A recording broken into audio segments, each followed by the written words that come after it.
Muy buenas tardes, tengan todas y todos ustedes. Sean bienvenidos a la conferencia magistral El coste de los derechos y su interpretación.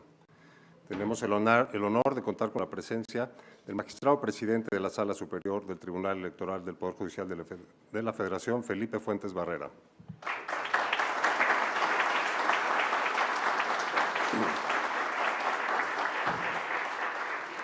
Nos acompaña también el señor magistrado Felipe de la Mata Pizaña.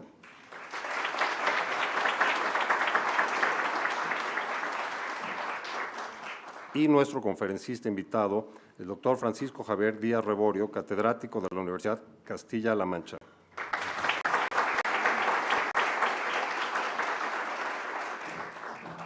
Respetuosamente solicitamos al magistrado presidente de la bienvenida al ponente. Muchas gracias. Muy buenas tardes a todas y a todos. Saludo con respeto y afecto a mi colega, el señor magistrado Felipe de la Mata Pizaña, y saludo con respeto al doctor don Javier Díaz Reborio. Muchas gracias por estar en esta su casa, doctor Díaz Reborio. Bienvenido de regreso, ya nos había acompañado en anteriores ocasiones y qué bueno que esté de vuelta para bien de la comunidad del Tribunal Electoral. En primer lugar, quiero reconocer la labor de nuestra Escuela Judicial Electoral al fomentar este tipo de actividades en el seno de nuestro tribunal, porque las y los magistrados que lo integramos estamos convencidos de que entre la justicia constitucional y la academia debe existir un diálogo robusto y dinámico de enriquecimiento mutuo.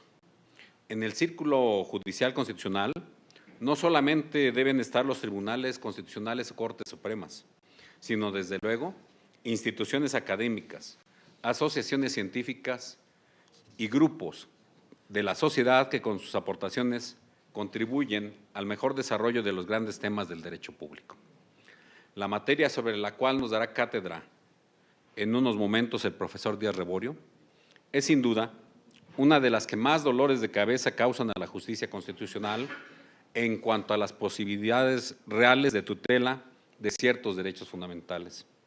Y en ese sentido, si como nuestro invitado nos ha alertado a lo largo de su fructífera obra, la interpretación de la Constitución representa uno de los problemas más complejos de la historia de la teoría y la práctica constitucionales, la interpretación a través de la cual se concreticen efectivamente los derechos económicos, sociales y culturales, además supone retos adicionales.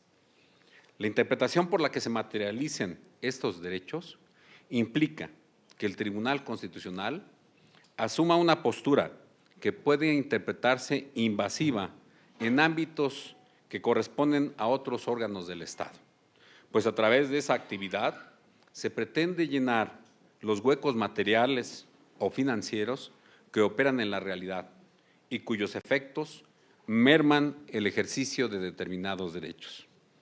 En su célebre obra, El costo de los derechos, ¿por qué la libertad depende de los impuestos?, los profesores norteamericanos Holmes y Sunstein, refiriéndose a la Declaración de Independencia de los Estados Unidos de América, ponen énfasis en que si bien los derechos reconocidos a favor de los ciudadanos deberán ser asegurados por el gobierno de los hombres, necesariamente hay que agregar un elemento adicional. Es imposible proteger o exigir el respeto de tales derechos si ese gobierno no cuenta con recursos públicos, por lo que concluyen estos autores de manera lapidaria: los derechos cuestan dinero. Lo cierto es que si nos tomamos en serio la Constitución, reconocer que se requieren recursos públicos para satisfacer los derechos no puede convertirse en un obstáculo insalvable para que los tribunales constitucionales cuiden su materialización.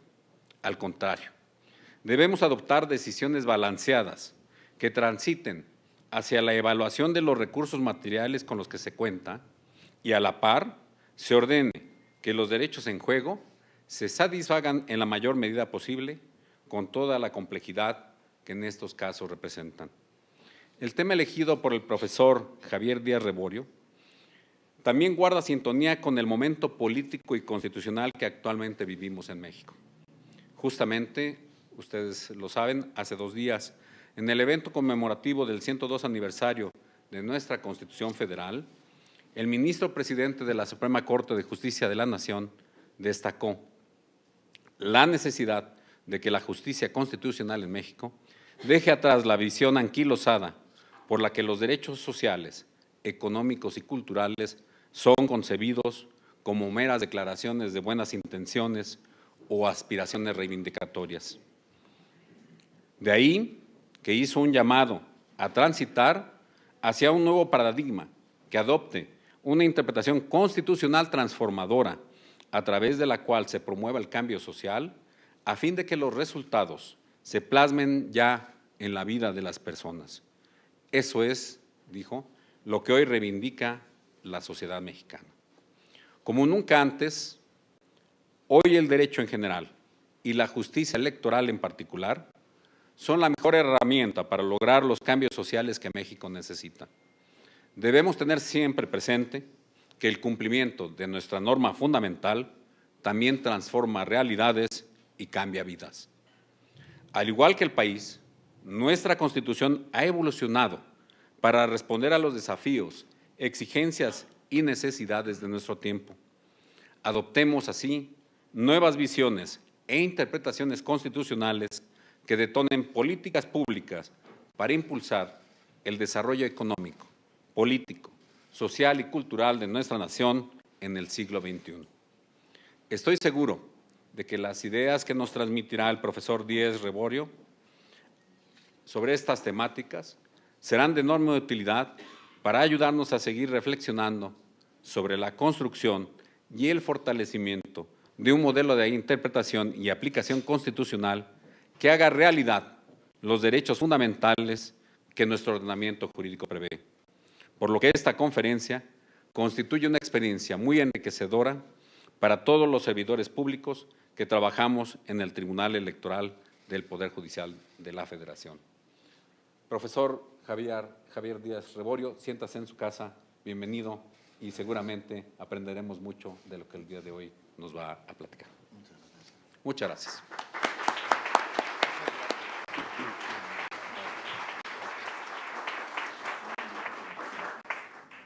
Agradecemos ampliamente y despedimos al magistrado presidente. Muchas gracias. Buenas tardes. Discúlpeme, tengo un compromiso en la Suprema Corte de Justicia, me tengo que retirar. Le pido al doctor que me disculpe, por favor.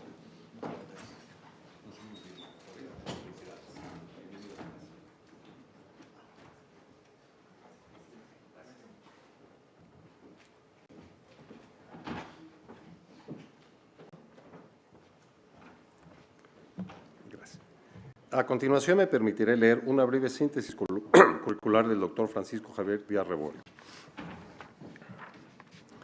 Es catedrático de Derecho Constitucional de la Universidad Castilla-La Mancha, licenciado y doctor en Derecho, académico de la Real Academia de Jurisprudencia y Legislación, doctor honoris causa por 6 universidades, profesor honorario en otras y miembro honorario de varios colegios de abogados. Autor de más de 100 publicaciones científicas, así como de numerosos artículos publicados en revistas nacionales e internacionales o en obras colectivas.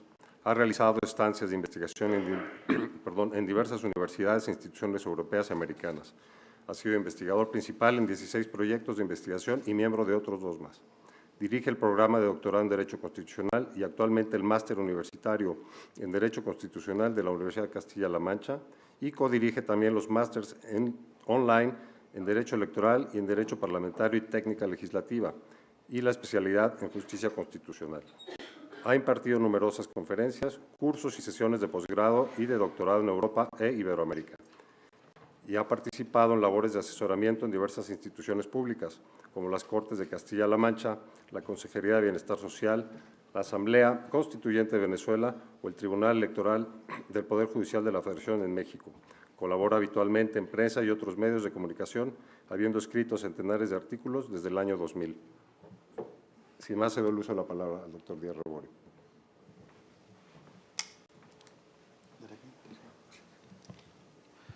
Muchas gracias.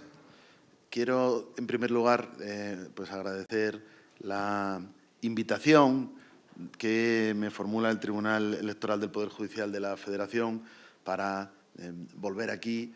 Hemos mantenido pues diversas relaciones, hemos participado en actos académicos en el tribunal, pero pues hace algún tiempo, y esta posibilidad de retomarlos y hasta incluso en la medida que tenemos en proyecto, pues de intensificar esa relación, para mí pues es una posibilidad muy importante en términos académicos. Por eso pues quiero mencionar en primer lugar mi gratitud y mi satisfacción con el presidente magistrado Felipe Fuentes Barreara por haber estado presente, por haberme presentado y por con esta presencia y con este apoyo pues mostrar ese apoyo a esta actividad y a otras que podamos llevar a cabo. Por supuesto, al magistrado Felipe de la Mata Pizaña, que ahora me acompaña y con quien nos une pues años ya de colaboración y de amistad, y que, por supuesto, pues es un honor estar aquí a su lado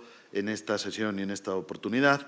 Y aunque sé que detrás de toda actividad y de toda relación de colaboración, y me refiero a esta conferencia, pero me refiero también, como digo, a posibles relaciones futuras de colaboración académica, pues detrás de las instituciones siempre hay personas y siempre me puedo dejar algunas, pero quiero mencionar, por supuesto, al doctor Soriano Cienfuegos, que desde la Escuela Judicial está apoyando también todas estas actividades, y muy especialmente a la doctora Jarquín Orozco, que verdaderamente pues, ha estado auspiciando y apoyando y cuidando todos los detalles para que esta conferencia pues, llegue a hacerse realidad, y, por supuesto, pues sé que va a seguir estando ahí un poco, vamos a decir, como enlace, porque aunque la profesora Jarquín Orozco pues, ahora está trabajando aquí en el Tribunal Electoral, procede de la Universidad de Castilla-La Mancha y bajo mi dirección en su momento pues, realizó su tesis doctoral, y aunque en alguna manera pues, la hemos perdido,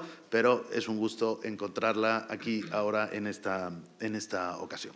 Y como el tiempo es limitado y el propósito central de la tarde pues, es hablar sobre el coste de los derechos y su interpretación, pasaré a exponer algunas ideas, algunas reflexiones que vengo trabajando y que probablemente pues, espero que en un futuro puedan ser objeto de alguna publicación monográfica sobre esta materia, cuando bueno, pues elegimos o estuvimos valorando el tema de la conferencia.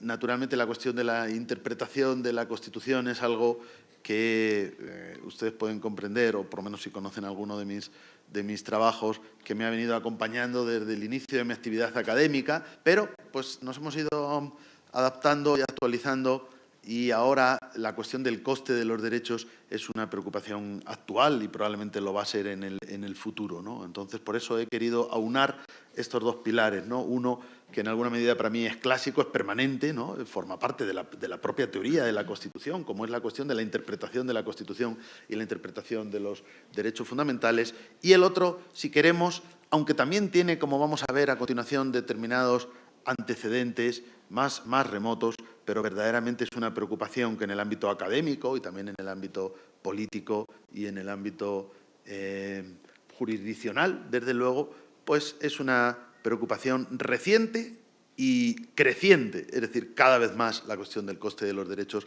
pues, va a ocupar un protagonismo. Y para ilustrar la sesión, pues he preparado esta presentación que a todos nos pueda ir guiando sin perjuicio de que, en la medida que el protocolo y el tiempo lo permitan, no sé si después de la sesión habrá oportunidad, desde luego por mi parte me ofrezco a ello, a un debate o a un turno de preguntas o de intervenciones sobre la materia. Muy bien, vamos a comenzar con...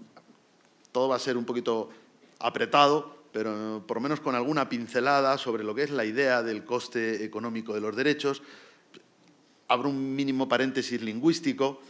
Se puede decir coste, se puede decir costo. La Academia de la Lengua permite las dos palabras, y lo que pasa es que en la península ibérica, en el español de España, pues preferimos la palabra coste, mientras que en el español hispanoamericano se suele preferir la palabra costo. Lo podemos utilizar indistintamente. Yo para el título pues elegí esa palabra. Bien, esta teoría o esta idea parte de un presupuesto metodológico que, como digo, sí que acompaña, o por lo menos como corriente de estudio, acompaña a la teoría jurídica desde hace décadas, ¿no? Y es la vertiente del análisis económico del derecho. En definitiva, esta corriente pues, parte de la necesidad de interpretar siempre el ordenamiento jurídico desde ese parámetro del coste de cada una de las normas y de cada una de las decisiones. En realidad, sin perjuicio de que el ordenamiento jurídico está compuesto de valores y el valor principal es la justicia y en el ámbito de los derechos el valor principal es la dignidad humana, eso se puede sostener y eso es perfectamente compatible con la necesidad. Yo creo que esto no es una opción, la necesidad de llevar a cabo un análisis económico que en todas las ocasiones pues termina cuantificando. Cuando fruto de un accidente o fruto de un acto de un Estado se produce la pérdida de una vida, finalmente esa vida se cuantifica. Y hoy tenemos hasta baremos para decir, ¿no? En España y supongo que en México y en todos los países, pues hay baremos como consecuencia, pongamos, de un accidente de tráfico, como consecuencia de un problema de responsabilidad sanitaria o de negligencia médica, se produce un fallecimiento. Bueno, pues vamos a ver cuántos años tenía esta persona, qué situación de salud tenía, qué circunstancia tenía. Y vemos un baremo y lo valoramos económicamente y establecemos una indemnización. Y los grandes tribunales internacionales en materia de derechos, como el Tribunal Europeo de Derechos Humanos, cuando condenan a un Estado por violación de derechos, el propio convenio nos dice, cuando no sea posible otra forma de reparación, se establecerá una satisfacción equitativa. ¿Qué es una satisfacción equitativa? Una indemnización económica. ¿Cómo calcula el Tribunal Europeo de Derechos Humanos la indemnización económica? Nadie lo sabe. Nadie lo sabe, a tanto alzado. Es decir, le condeno al Estado español a que le indemnice usted con 6.000 euros, con 12.000, con 18.000. No se sabe. Después de todo, a lo mejor es preferible tener un baremo, ¿no? que nos pueda ayudar en determinadas circunstancias. Bien, pues esa idea es la que está en la base del coste económico de los derechos. Tiene también un presupuesto material. Ese presupuesto material es la naturaleza prestacional de todo derecho en el Estado social. Repito la frase, la naturaleza prestacional de todo derecho en el Estado social. Esto quiere decir que no cabe afirmar que los derechos que tienen un coste económico son los derechos económicos, sociales y culturales, pero no lo tendrían los derechos de libertad o no lo tendría el derecho de propiedad. No. Precisamente lo que significa el tránsito del Estado liberal al Estado social es que el Estado abandona esa posición del laissez-faire, que era la posición liberalista clásica, ¿no? Abstención, por una posición de intervención. Y esa intervención implica medidas positivas para la satisfacción de todos los derechos. Pongo un ejemplo más que evidente que ustedes van a entender. La libertad de expresión en el Estado liberal era una libertad que se garantizaba con la abstención del Estado. Mientras el Estado no censure, no prohíba la publicación, no impida la libre comunicación, teníamos libertad de expresión. En el Estado social y democrático de derecho esto no es así. En el Estado social de derecho la libertad de expresión implica que el Estado ponga medios para hacer accesible la libertad de expresión. Por ejemplo, la Constitución española, que es de 1978, y ya se hace eco de estos presupuestos del Estado social, nos dice que los poderes públicos garantizarán el acceso a los medios de comunicación de titularidad pública de los grupos sociales y políticos significativos. Eso quiere decir, primero, que tiene que haber medios de comunicación públicos. Eso ya tiene un coste. Segundo, que esos medios de comunicación públicos tienen que estar abiertos a la participación de los grupos sociales y políticos más significativos. Podríamos extrapolarlo a todas las libertades a las que ustedes quieran. Cuando yo trabajé sobre los valores superiores, y esto hace más tiempo del que me gustaría reconocer aquí, pues tengo que decir que ya existía un libro de un mexicano que luego fue ministro de la Suprema Corte y que lo publicó en España en el Centro de Estudios Constitucionales, que se titula Estado Social y Derecho de Prestación, y el autor es el doctor Cosío, que ya apuntaba esta idea, y yo desarrollo todavía un poco más. Él apuntaba que en un Estado social todos los derechos, o muchos derechos son prestacionales, y yo apuntaba, en realidad todos los derechos tienen una dimensión prestacional. Incluso las libertades más liberales que podamos imaginar, incluso la libertad religiosa. en un sistema de cooperación implica que el Estado ponga los medios para colaborar con las confesiones religiosas representativas, o la libertad sindical, o la libertad de asociación, lo que pensemos. Siempre tendrá o implicará en un Estado social una dimensión prestacional. Por eso todo derecho tiene un coste económico. Y esta idea, que como digo tiene raíces hace décadas en la doctrina jurídica, yo creo, esto lo voy a expresar como yo creo, quiero decir, es mi opinión, y por lo tanto es algo especulativo, lo que creo que de lo que estoy más convencido o que tenga un mayor fundamento, pues así lo digo. Pero bueno, me permito especular con la idea de que lo del coste económico de los derechos había caído un poquito antipático en ciertas posiciones progresistas. Y por lo tanto estaba un poquito abandonado, porque en realidad se vinculaba al análisis económico del derecho y, como veremos, tiene consecuencias no siempre fáciles de suscribir por quienes creen que los derechos se pueden maximizar por el mero hecho de proclamarlo. ¿Qué sucede? Que entonces ha aparecido la obra que el magistrado, en la presentación, el magistrado Felipe Fuentes ha mencionado, la obra de los autores Sunstein y Holmes, titulada El costo de los derechos.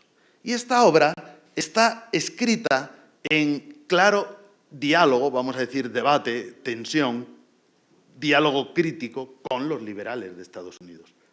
Los liberales sostenían que los derechos de libertad son gratis, que la propiedad es gratis. Y, en cambio, los derechos económicos, sociales y culturales son los que cuestan y, como cuestan, no los podemos garantizar. Evidentemente, este posicionamiento tiende al fortalecimiento de los derechos de libertad y al debilitamiento de los derechos económicos, sociales y culturales. La obra de Sunstein y de Holmes cuestiona esto y, por lo tanto, ha recuperado el debate sobre el coste económico de los derechos porque de repente se le ha visto otro perfil a la idea, y el perfil a la idea es cuestionar la postura liberal y, en cambio, defender una postura de que si todos los derechos cuestan, o no podemos garantizar ninguno o podemos garantizar todos. Lo que no podemos es establecer una nítida distinción entre derechos de libertad y derechos de prestación para minusvalorar los de prestación y fortalecer los de libertad. Bien, y esta es la primera consecuencia, como ven aquí en el elenco de consecuencias de suscribir que los derechos tienen un coste económico, la primera es la que ya acabo de mencionar. Se diluyen las diferencias entre derechos de libertad y derechos de prestación. Todo derecho es de prestación, en mayor o menor medida. Segundo, la política fiscal y presupuestaria incide de una manera clara en la satisfacción de los derechos. Por eso el subtítulo de esa obra, ¿por qué nuestra libertad depende de los impuestos? ¿No? Claramente va dirigida a los liberales que tienden a decir, no, yo lo que no quiero es pagar muchos impuestos, que el Estado no se entrometa. No, es que si no pagas impuestos no vas a ver satisfechos tus derechos, ni siquiera tus derechos de libertad. Por lo tanto, si todos los derechos tienen un coste, significa que todos los derechos van a necesitar una financiación determinada. Tercero, nada que cueste dinero puede ser absoluto. Va entrecomillado porque es una cita literal del libro de Holmes y Sunstein. Nada que cueste dinero puede ser absoluto. Ningún derecho es absoluto. ¿Qué significa la educación? ¿Que la matrícula tiene que ser gratuita? ¿Que tiene que ser gratuita la matrícula, el transporte escolar, el comedor escolar, los materiales escolares? ¿Todo gratis para todos? No hay nada gratis. El coste de los derechos significa que no hay nada gratis. Hay distintas formas de financiarlo. Si la matrícula en un centro de enseñanza pública es gratuita para el que se matricula, significa que lo pagamos todo entre todos. Ahora, después de la dura crisis que hemos pasado en Europa, en las matrículas universitarias, cuando los alumnos se van a matricular, pone ahí en pequeñito debajo, dice, esto que usted paga representa el 15% del coste de su matrícula. Yo se lo recuerdo a mis alumnos siempre. Usted tiene una responsabilidad y una obligación, porque usted se cree que está pagando su matrícula. Usted está pagando el 15% de su matrícula y el 85%, y eso si no tiene beca. Si tiene beca, no tiene que pagar nada. Y el 85% se lo pagamos entre toda la sociedad con nuestros impuestos. No hay nada gratis. Hay distintas formas de afrontar el coste de un derecho. Totalmente por el receptor del beneficio, totalmente por el Estado o mixtas. Esas son las únicas formas que hay. No hay nada gratis. Pensar que los derechos se pueden maximizar con el mero hecho de proclamarlo es no tomarse los derechos en serio. En cuarto lugar, los derechos son mandatos de gasto. Además de derechos con dimensiones subjetivas, además de valores objetivos del ordenamiento, es decir, que sean mandatos de gasto no significa que no sean lo que siempre hemos explicado que son, sino que además de lo que siempre hemos explicado que son mandatos de gasto. Es decir, proclamar un derecho es imponer a los poderes públicos que pongan los medios adecuados para hacerlo real y efectivo. Y por último, consecuencias también para el poder constituyente. Es decir, y cuando digo poder constituyente y poder de revisión constitucional. Por lo tanto, porque sé que ahora aquí se abre un debate. Bueno, ustedes reforman la Constitución siempre, por lo tanto no tienen ningún problema con la cosa de la reforma constitucional, pero sea hacer una nueva Constitución, sea reformar la Constitución, hay que tener una visión de lo que es asumible. Poner todo en la Constitución, es decir, la riqueza y la prosperidad no se crean por una norma. Sería tan fácil como decir que todos somos felices y ponerlo en un artículo de la Constitución, como decía nuestra Constitución de Cádiz, los españoles son justos y benéficos. Ya como estaba en ese artículo ya era una realidad. Yo tengo que responder siempre, ahora que en España conmemoramos 40 años, en diciembre, de nuestra Constitución, y ha habido mucho debate, y siempre me preguntan lo mismo, ¿no?, en los medios y los ciudadanos. El derecho a una vivienda digna, ¿qué le parece a usted? Pues me parece que no se ha hecho una realidad, pero no se ha hecho una realidad porque no se hace realidad por el mero hecho de que un artículo de la Constitución diga que todos tienen derecho a una vivienda digna. Por desgracia, las cosas no funcionan así. O el derecho al trabajo, ¿no? Fíjense, España, que por desgracia ocupa lugares muy bajos, o muy altos en desempleo, muy bajos en cuanto a personas que tienen un puesto de trabajo. Pues es que el derecho al trabajo no significa que el Estado me tenga que dar un puesto de trabajo a todas las personas. Si significase eso, no diría la Constitución en otro lugar que se garantiza la libertad de empresa en el marco de una economía de mercado. Y no diría la Constitución en otro lugar que los poderes públicos tendrán una política orientada al pleno empleo. Si el derecho al trabajo significase que todo el mundo ya tiene trabajo, ya habría pleno empleo. ¿Para qué ponemos en otro artículo que hay que orientar una política al pleno empleo? Significa, por lo tanto, que sin negar la función transformadora que toda Constitución debe tener, sin negarla, esta Constitución tiene que ser realista. La Constitución que se divorcia de la realidad para describir una situación ideal, utópica, perfecta, no sirve para nada. Por lo tanto, el poder constituyente y el poder de revisión constitucional, cuando proclaman derechos, deben pensar en si el Estado está en condiciones de satisfacerlos y de garantizarlos. Y si no es así, pues a lo mejor es preferible establecer objetivos algo más modestos. Bien,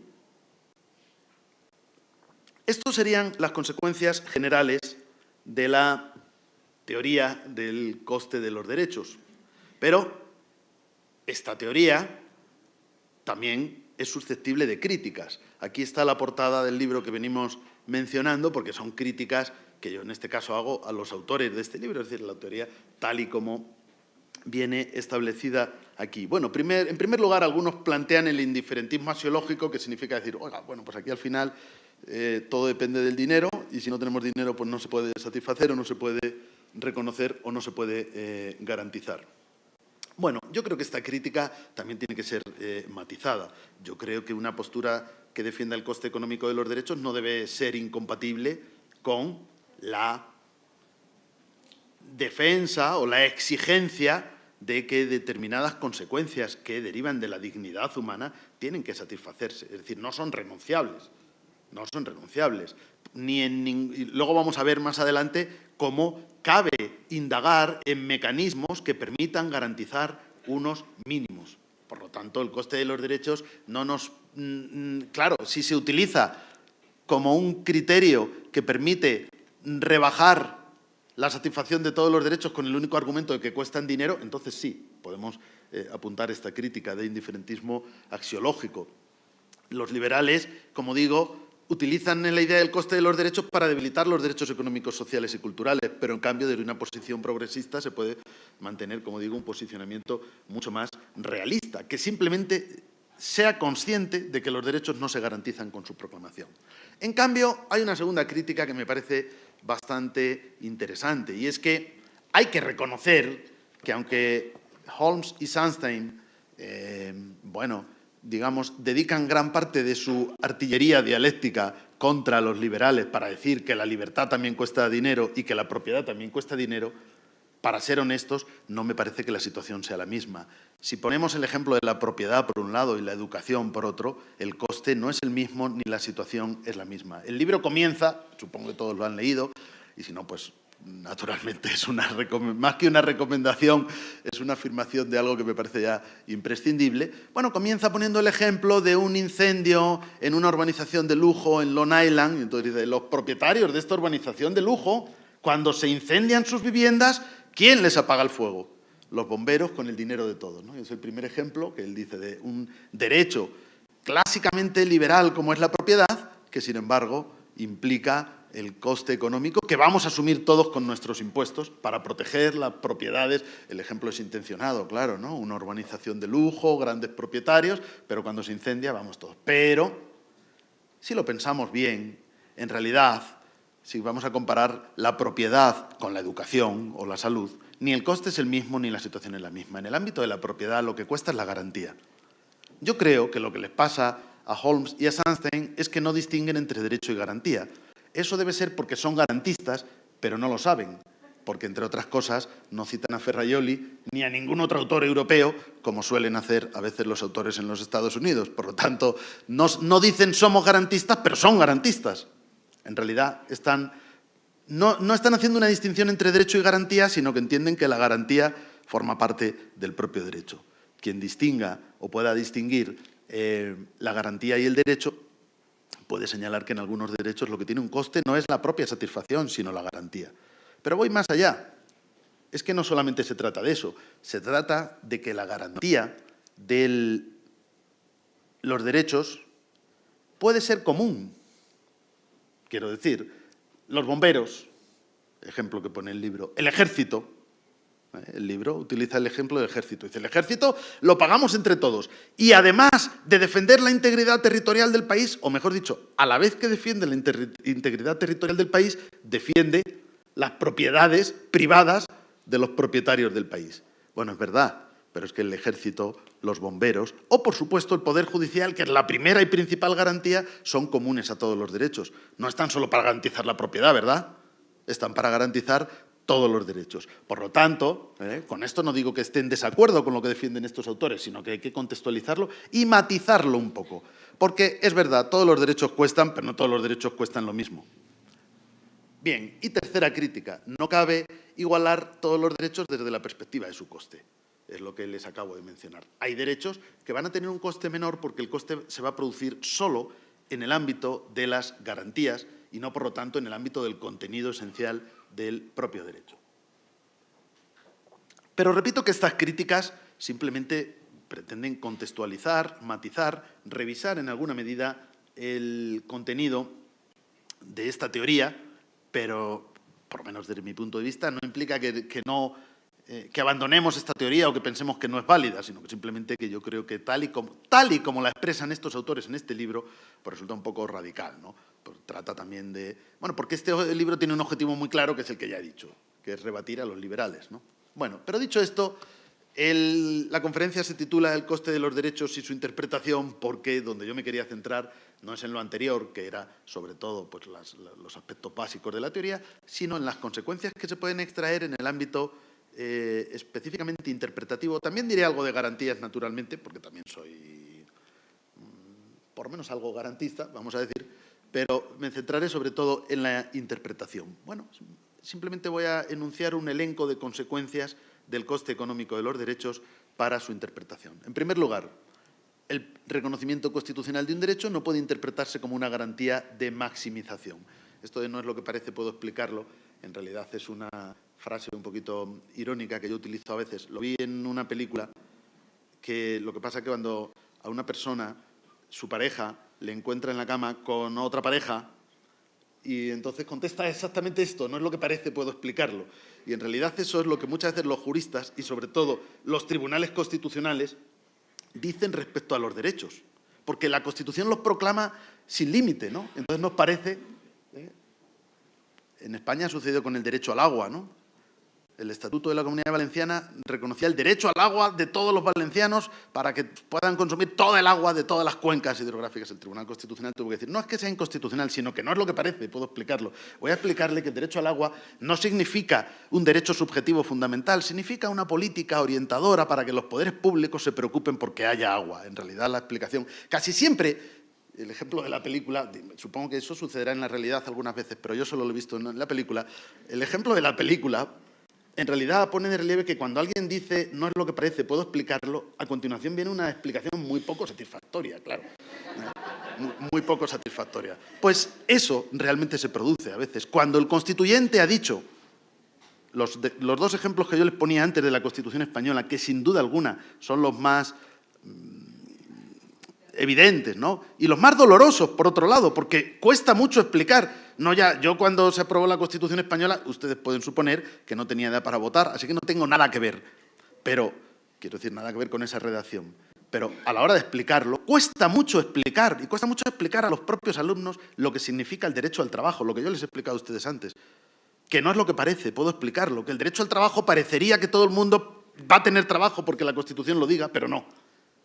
Significa que los poderes públicos deben preocuparse por la accesibilidad del empleo, que el derecho a una vivienda digna no significa, lamentablemente, que todo el mundo vaya a tener un techo, sino que los poderes públicos tienen, en realidad, estamos hablando de principios orientadores. Bueno, por lo tanto, pero en realidad esto pasa con los principios rectores, ¿no? En el caso español tenemos los principios rectores de la política social y económica separados de los derechos, pero pasa con los propios derechos, con los más fundamentales de los derechos.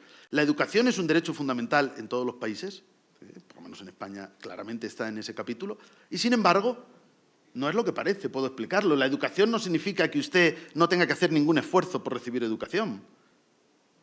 Si el derecho a la educación significase todo gratis para todo, ¿por qué el constituyente añade la enseñanza básica es obligatoria y gratuita? Pues entonces la no básica no es gratuita, ¿no? Si la básica es gratuita, la enseñanza no básica, el derecho a la educación en el ámbito posterior a la enseñanza básica o anterior a la enseñanza básica no implica la gratuidad, implica la accesibilidad. Así que, repito, el enunciado o el reconocimiento de un derecho no implica la maximización en la garantía del derecho. No podemos imaginar que este derecho va a cubrir todas las prestaciones que podamos relacionar de una manera u otra con este contenido. En segundo lugar, la influencia del coste económico de los derechos en la ponderación. Yo incluso me he permitido hablar de la ponderación económica. Ustedes saben, por lo menos los que hayan estudiado, aunque sea un cursito de economía, lo primero que se estudia en economía es esa gráfica que hacen, bueno, Samuelson, Lipset y otros autores, con ese dilema, ¿no? Cañones o mantequilla, se pone siempre el ejemplo, ¿no? Al final es alimentación o defensa, ¿no? Y la gráfica es, si dedicamos mucho dinero a cañones, pues muy poca mantequilla. Pues esto también es libertad y seguridad. También es libertad e igualdad. Podríamos hacer la misma gráfica. Si empleamos todo el dinero en la libertad, pues empleamos menos en la seguridad. Si empleamos todo el dinero en la seguridad, menos en la libertad. Si queremos decir que vamos a satisfacer la educación al máximo, siempre gratis para todos los niveles, sufragado con los impuestos de todos, pues seguramente vamos a satisfacer menos la salud. No podemos tener todo el dinero para todos los derechos en el grado máximo a la vez. No olvidemos la definición de economía. Es la ciencia que trata de la distribución de bienes escasos susceptibles de uso alternativo. Los bienes, o sea, esencialmente, en términos económicos, los recursos siempre son escasos. Va en la definición de ciencia económica. Nunca vamos a poder tener recursos suficientes para todo. Más consecuencias interpretativas. Bueno, cuando hablamos del constitucionalismo multinivel, que ahora está tan de moda y casi siempre se piensa en él de una manera muy positiva, y tiene, sin duda alguna, dimensiones muy positivas, olvidamos el coste económico de los derechos. En dos ámbitos importantes, en dos ámbitos. Cuando hablamos de constitucionalismo multinivel, estoy hablando ahora de los mecanismos de garantía supranacional de los derechos. El Tribunal Europeo de Derechos Humanos, ahí vemos la fotografía, la Corte Interamericana de Derechos Humanos. Solamente la fotografía nos puede dar que pensar desde el punto de vista del coste económico de los derechos. En lo primero de todo, ¿cuánto cuesta la garantía de los derechos? en el plano supranacional. ¿Quién paga esto? ¿Quién paga esto? El Tribunal Europeo de Derechos Humanos tiene 47 jueces, uno por cada uno de los Estados miembros, en ese edificio de la ciudad de Estrasburgo, más centenares de letrados, asesores, etcétera, etcétera. La Corte Interamericana de Derechos Humanos, en esa hermosa casa colonial de San José de Costa Rica, pequeñita, discreta, sencilla, tranquila, 7. Y tienen su trabajo. Ustedes tienen al presidente, al juez Ferrer MacGregor. Tiene su trabajo aquí, porque no vive de lo otro. ¿Quién paga esto? ¿Quién lo paga? La cooperación europea, sobre todo. Esa es la realidad. Noruega y España, que rebajó con la crisis, claro. Se nos llena la boca de palabras para hablar de los derechos y cuando hay que poner dinero, ¿quién lo pone? Y esto no lo digo en demérito de la Corte Interamericana, al contrario, lo digo para ubicarles como lo que son auténticos héroes cuando con recursos limitadísimos, se encargan de la garantía de los derechos en un continente. Eso en primer lugar. En segundo lugar, ese desfase de nivel entre reconocimiento y satisfacción. Si la Corte Interamericana o la Corte Europea castiga a un Estado o sanciona a un Estado porque no está satisfaciendo suficientemente los derechos y estos derechos tienen un coste económico, ¿quién pone ese dinero? Porque el propio tribunal no lo pone. ¿Quién supervisa si ese dinero se pone? Lo único que hace el tribunal o puede hacer es lo que antes hemos dicho. Cuando no sea posible la reparación por otros medios, establecer una satisfacción equitativa. Porque la satisfacción equitativa simplemente más bien es compensar el daño moral de la víctima, no es otra cosa. Pero también es coste económico. También es coste económico. 6.000 euros, 12.000 euros, 18.000 euros. Coste económico. Por lo tanto, una consecuencia interpretativa importante es cómo entendemos un sistema multinivel, un sistema supranacional de protección que primero tiene un coste determinado. Segundo, sanciona a los Estados incumplidores sin pararse a valorar las consecuencias económicas de la reparación de determinados derechos. Y tercero, puede establecer una satisfacción equitativa que es una indemnización y, como les he dicho antes a ustedes, lo hace a mano alzada, ¿no? No sabemos cómo se calcula esa indemnización o esa reparación. Y todavía hay más. La cuestión en el ámbito multinivel, esto saliéndonos del ámbito del Consejo de Europa, se refiere más bien al ámbito de la Unión Europea, de las consecuencias de la unión monetaria desde el punto de vista del principio de progresividad. No me puedo extender mucho en esto, pero simplemente apuntar. Si suscribimos, y ahora veremos que solo es una de las vías, que existe un principio de progresividad y que, por lo tanto, aunque todos los derechos tienen un coste económico y asumimos que no se pueden garantizar al máximo, por lo menos vamos a propugnar que solo podemos dar pasos adelante, pero no deberíamos dar pasos hacia atrás, ¿no? Sino siempre aproximarnos más. ¿Qué significa esto ante un proceso como el de la Unión Económica y Monetaria en Europa, que ha implicado la imposición de techos de déficit por parte de la Unión para los Estados miembros y, por lo tanto, techos de gasto? Y también qué significa esto desde el punto de vista de la progresividad. ¿Qué hablamos cuando hablamos de progresividad? Si hemos pasado de la peseta al euro, por ejemplo, en España, ¿no? Yo, que he sido víctima de los recortes. Por lo tanto, si los derechos tienen un coste económico y el primero de los derechos es el sueldo, la retribución digna, y sé que estoy tocando un tema, me parece, sensible en este momento, en este lugar, pero quiero decir que durante la crisis lo hemos vivido todos los funcionarios en España, y yo primero pensé, esto es inasumible, esto es un recorte jamás, esto es una regresividad, y algunos países no solamente los sueldos, las pensiones. ¿Pero qué sucede? De hecho, yo pensé, honestamente pensé, es la primera vez en la vida, jamás ha sucedido esto, pero luego me paré a pensar y dije, no, cuando teníamos la peseta no me bajaban el sueldo, devaluaban la peseta. ¿Eso no es regresividad? O que lo pregunten en Venezuela, ¿no? O la inflación. ¿No es regresividad la inflación? ¿Cómo podemos comparar o aplicar el principio de progresividad en el tránsito de la moneda local al euro, cuando desde que estamos en el euro la inflación es bajísima y nunca ha habido una devaluación? Oiga, cuando devalúan la peseta un 5%, me bajan el sueldo un 5%, ¿sabe? Entonces, si vamos a hablar de principio de progresividad o principio de no regresividad, por lo menos midámoslo en términos económicos. Es decir, apliquemos el criterio económico para saber si hay regresividad o no la hay. Porque si no, es muy fácil engañarnos, ¿no? Dice, no, no te voy a bajar el sueldo, no te preocupes, nunca te lo voy a bajar, ¿no? O como dijeron en Venezuela en su momento, no se preocupen, que las lavadoras vamos a fijar un precio fijo y así todo el mundo puede comprar la lavadora. Qué pena, no fue así, ¿verdad? No fue así. Es que no consiste en eso. Entonces, naturalmente, la inflación es un impuesto encubierto y es lo más regresivo que existe. Y la devaluación, pues no digamos.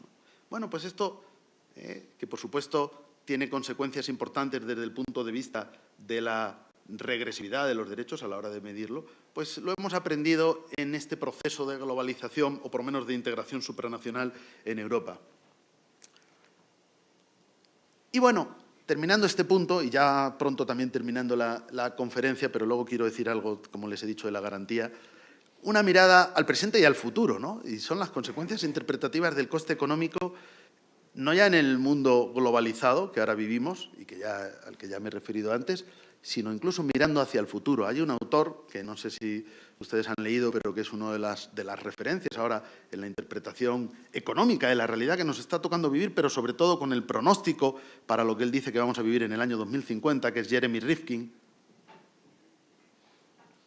Es autor de varios libros, recomiendo sobre todo La tercera revolución industrial o La sociedad de coste marginal cero, donde él describe lo que llama, no solo él, porque también otros autores han teorizado sobre esto, la economía colaborativa. En la economía colaborativa, en realidad, lo que significa es que todos, a la vez, estamos ofreciendo nuestros bienes y servicios. Es decir, la economía colaborativa significa, ¿no?, y ahora se ve en estas crisis, supongo que aquí también estará siendo polémico, en España, en toda Europa, el dilema entre los servicios de transporte tradicionales, los taxis, y las compañías, estas como Uber, Cabify, etcétera. ¿Qué tipo de competencia hay ahí? Bueno, al final ahí nace un tipo de economía colaborativa. La economía colaborativa es que si yo vivo en Ciudad de México y tengo que ir a Guadalajara y voy a ir con mi carro, antes de que viviéramos en el mundo de Internet, pues yo me podía llevar a mi vecino y decir, oye, si tú tienes que ir también, trabajas en Guadalajara, vamos juntos, yo llevo el carro una semana, tú llevas el carro otra, o me pagas la gasolina. Lo que sucede es que ahora en Internet se puede crear una aplicación que ponga en contacto a personas que no se conocen en absoluto, pero que puedan colaborar de esa manera. ¿Qué es eso? ¿Es usted una empresa? ¿Tiene usted licencia fiscal para hacer esto? Pero para hacer esto, para compartir sus libros, sus fotos, sus escritos, su blog, su música, para vender en eBay en segunda mano. Cuando vendemos, ¿no estamos ofreciendo bienes y servicios? Esa es la economía colaborativa. Por eso Rifkin acuña un término que es el término prosumidor. Prosumidor es la síntesis entre productor y consumidor. Es decir, ya no distinguimos el productor y el consumidor. Todos producimos y todos consumimos. Todos somos productores.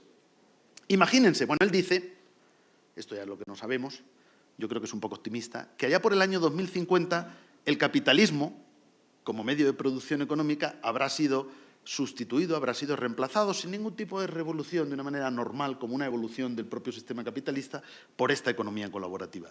Y eso se producirá cuando demos el salto de la economía colaborativa en Internet, que ya la tenemos, en los términos que estamos viendo, a la economía colaborativa en la vida real, ¿no? Y esto ya de las empresas de transporte colaborativo, ¿no?, pues ya es un primer ejemplo. Pero luego él dice, lo relevante será cuando se popularicen las impresoras 3D. Cuando se popularicen las impresoras 3D, nos imprimiremos en 3D todo.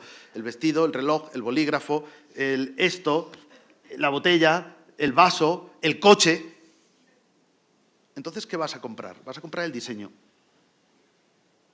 Por eso él habla de la sociedad de coste marginal cero. ¿Qué significa la sociedad de coste marginal cero? Pensémoslo porque ya es una realidad en los libros. En el libro, en papel, hay un coste básico por diseñarlo.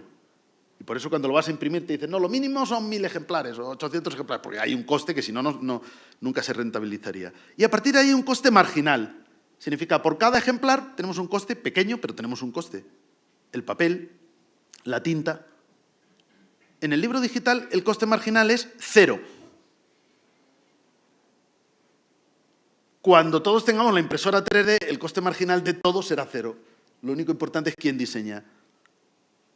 En un libro digital cuesta lo mismo un ejemplar que 7.000 millones de ejemplares, que más o menos es el número de personas que hay en el planeta, pero bueno, como no todo el mundo tiene acceso a Internet, vamos a decir unos cerca de 4.000 millones de personas en el mundo está calculado que tienen acceso a Internet.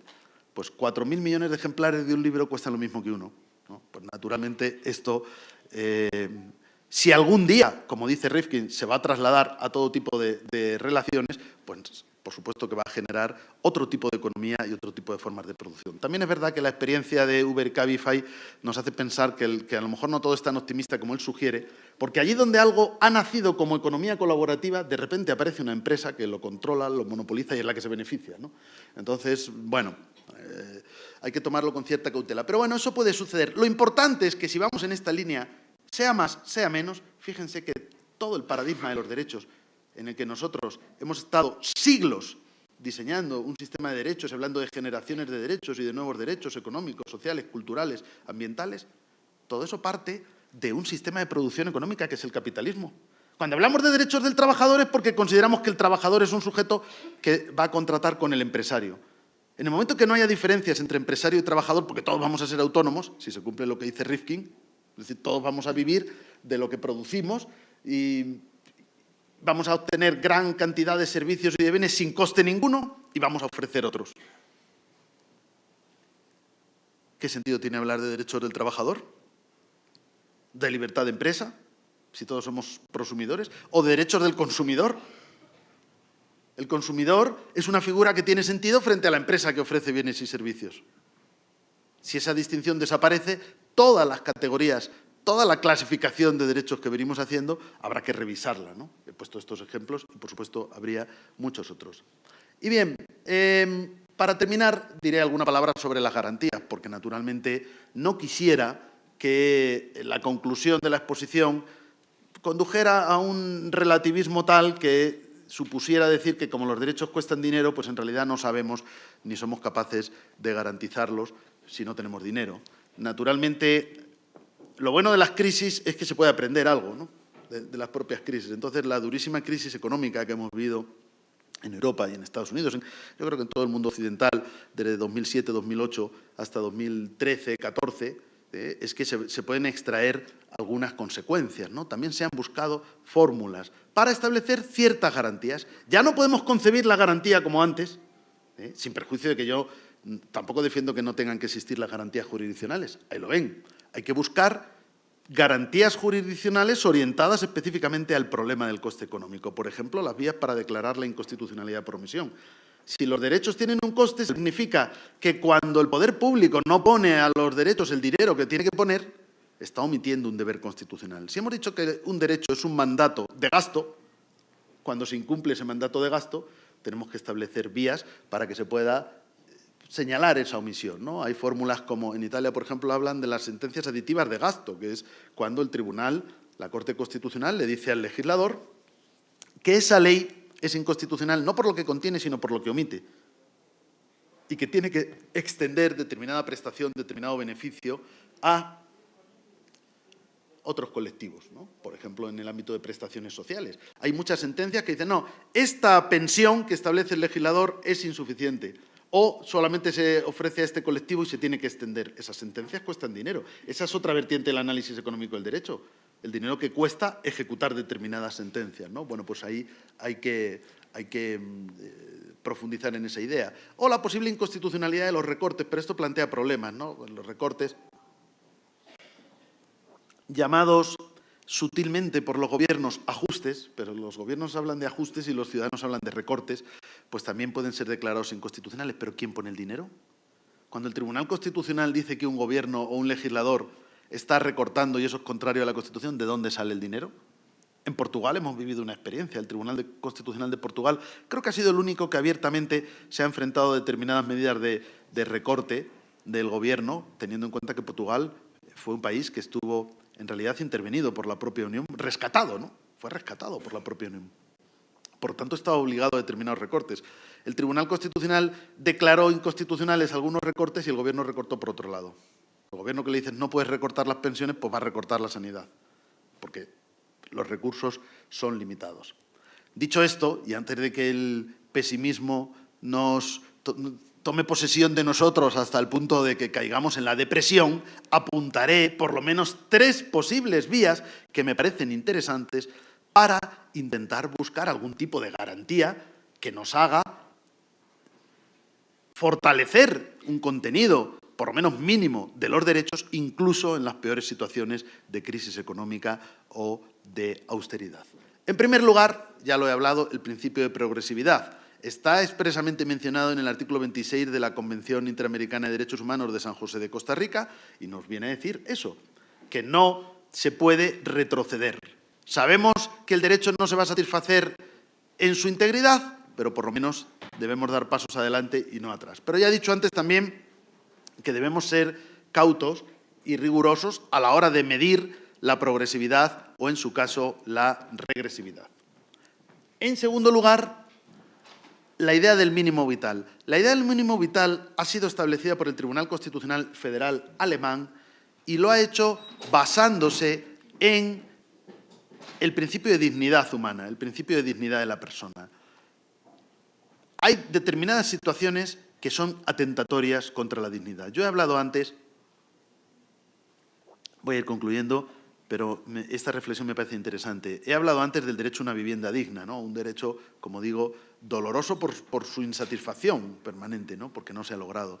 En España y en Europa ha habido movimientos como el Stop Desahucios, que lo que decían, muy bien, aquí no se puede desahuciar a nadie porque si una persona no tiene dinero para pagar, no, esto no puede ser la solución, porque vivimos en el mundo de la ponderación entre los principios y la ponderación significa que si bien existe un derecho a una vivienda digna, también existe un principio de seguridad jurídica y un principio que es el pacta sunt servanda. Y tal vez, en algunos casos, usted no puede pagar esta vivienda porque usted quiso entrar en una vivienda que está por encima de las posibilidades que usted podía asumir o porque usted aceptó un préstamo que no iba a poder devolver. ¿Qué quiere decir el mínimo vital? El mínimo vital no significa que no se pueda desahuciar a nadie, poniendo el ejemplo de la vivienda digna. No significa que no se pueda desahuciar a nadie, significa que nadie se puede quedar sin techo, que es una cosa muy distinta. Es decir, que si yo voy a desahuciar a una familia, tendré que ofrecerle otra solución habitacional. Evidentemente, el derecho a una vivienda digna no significa el derecho a vivir en la vivienda de mi elección, porque todos viviríamos en la vivienda más grande, más lujosa y más extensa, y no todo el mundo puede vivir ahí. Pero sí significa el derecho a que nadie, absolutamente nadie, tenga que dormir en la calle. Entonces, hablamos de un mínimo ya, no tanto de una progresividad, sino de un mínimo. Ese mínimo sería, evidentemente, la vivienda, el primero, bueno, no sé cuál sería el primero, creo que el primero sería la alimentación, ¿no? Es decir, personas que no tienen ni para comer, eso es algo que ningún Estado puede permitir. Ningún Estado. Tiene que ser una prioridad absoluta. Comer, vestir, tener una vivienda. En términos, estamos hablando, repito, en términos de mínimos. Ahora hay un movimiento que me parece mucho más interesante que habla de los suministros mínimos básicos. Entonces lo que se dice es, oiga, mire, lo que están defendiendo es, oiga, si esta persona no tiene dinero para pagar la luz, no quiere decir que tenga que tener luz gratis, sino quiere decir que la empresa, antes de cortar el suministro eléctrico, tiene que ofrecer otro tipo de soluciones, otro tipo de alternativas. Y sobre todo que la empresa no puede unilateralmente cortar el suministro. Ah, como no pagas, te quedas sin luz. No. Bueno, vamos a dirimir esto.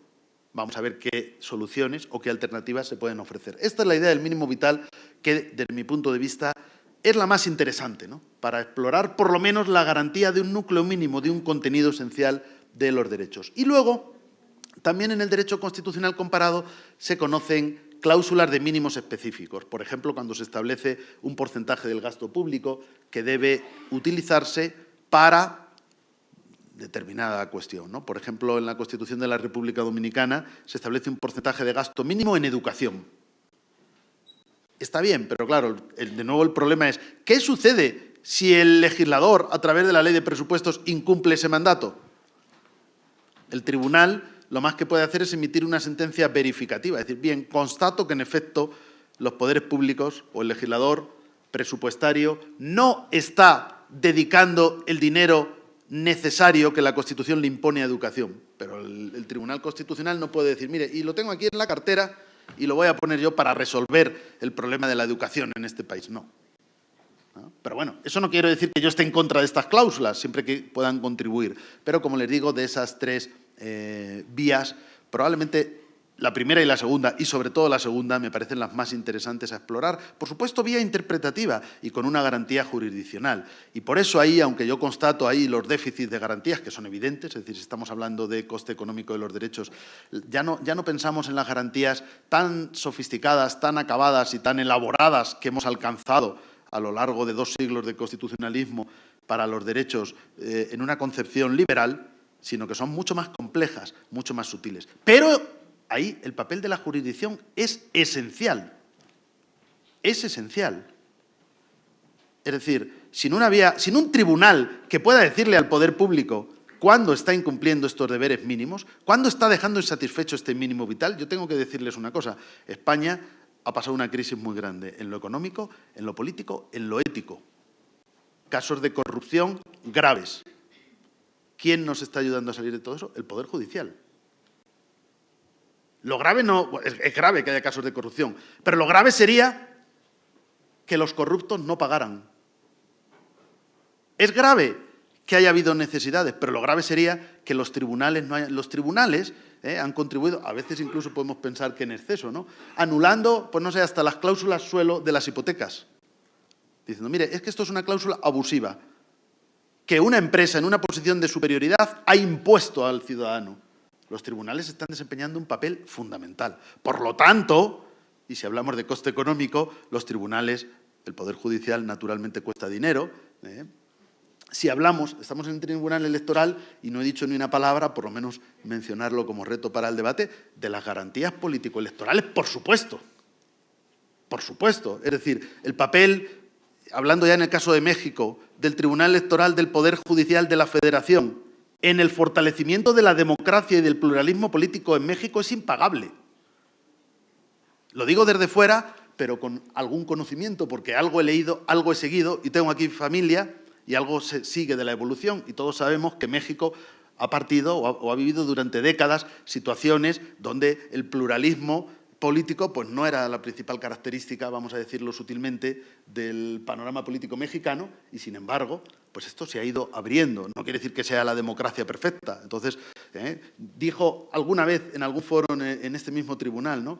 Alguien dijo, México es la democracia más cara del mundo, decía, porque naturalmente cuesta dinero. Bueno, pero hay que indagar las causas y las circunstancias históricas que han hecho necesario un órgano de garantía específico, que naturalmente tiene un coste, para fortalecer la democracia, ¿no? Entonces, el papel del Poder Judicial, pero del Poder Judicial en lo electoral, del Poder Judicial en lo político, de los tribunales constitucionales allí donde existen, es imprescindible también desde la perspectiva del coste económico de los derechos. Y bueno, como creo que me he extendido algo más de lo deseable, pues ya estos serían, bueno, un poco las últimas pinceladas, ¿no?, que yo les propongo como reflexiones, por supuesto, pues muy abiertas, ¿no?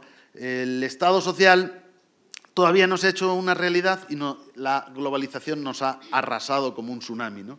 Estábamos intentando conseguir un Estado social mínimamente satisfactorio y la globalización ha venido, no voy a decir a derrumbarlo porque no quiero ser tremendista, pero sí a generar una nueva crisis del propio Estado social.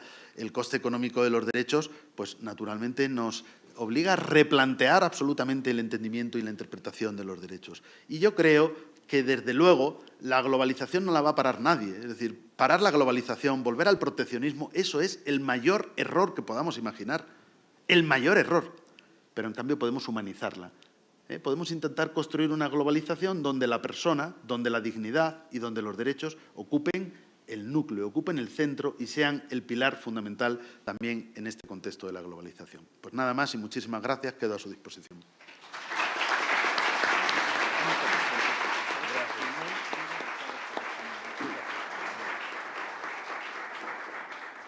Agradecemos al doctor Díaz Reborio y cedemos el uso de la palabra al magistrado Felipe Lamata. Pues muchas gracias.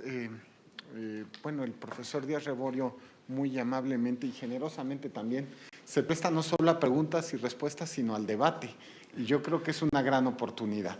No sé si alguien quiera tener alguna participación y compartir alguna idea.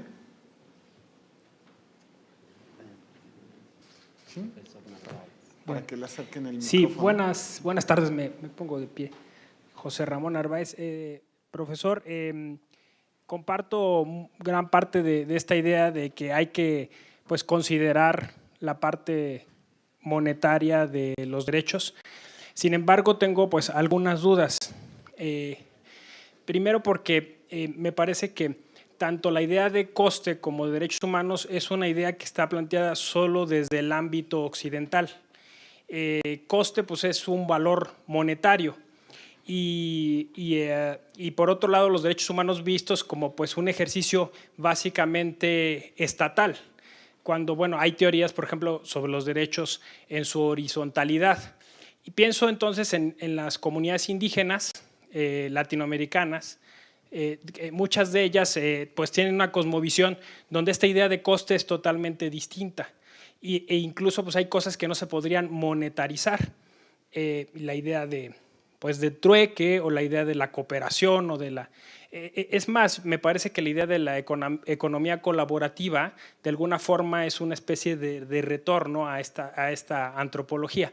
Entonces mi pregunta concreta es…